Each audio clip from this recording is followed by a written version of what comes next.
Following US seizures of Venezuelan oil shipments, Venezuela's National Assembly unanimously approved a new bill imposing prison sentences of up to 20 years for anyone accused of promoting or financing piracy, blockades or related international crimes. The vote comes amid a series of US actions against Venezuela's oil trade. This as US is increasing pressure on Venezuela by seizing oil tankers to enforce a naval blockade and adding more troops and special operations aircraft in the Caribbean. So far this month, the US Coast Guard has intercepted 2 tankers in the Caribbean Sea, both fully loaded with Venezuelan crude.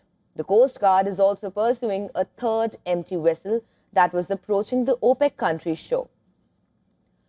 Venezuela's envoy to the United Nations says Washington is subjecting Caracas to the greatest extortion in its history after the US announced a blockade of sanctioned oil vessels sailing to and from the country. Let it be clear once and for all that there is no war in the Caribbean, there is no international armed conflict, nor is there a non-international armed conflict. It is therefore absurd for the United States government to attempt to justify its actions by applying the rules of the law of war. Russia and China have criticized the US tactics at the United Nations, calling it cowboy behavior and intimidation. Russia's ambassador to United Nations said that the acts by the US side run counter to all key norms of international law. According to reports, Russia has started evacuating the families of its diplomats in Venezuela as fears of US military action grow.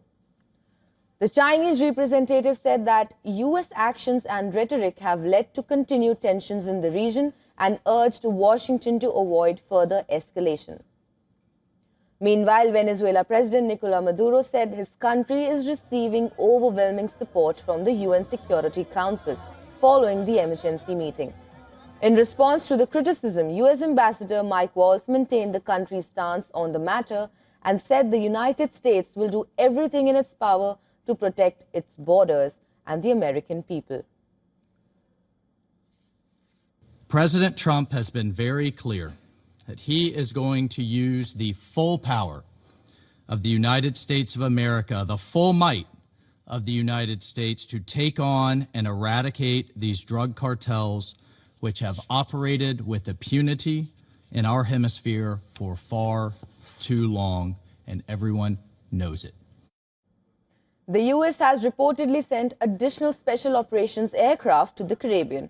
The Wall Street Journal report cites a US official reported that at least 10 CV-22 Osprey tilt-rotor aircraft, which are used by Special Operation Forces, flew into the region Monday night from Cannon Air Force Base in the state of New Mexico.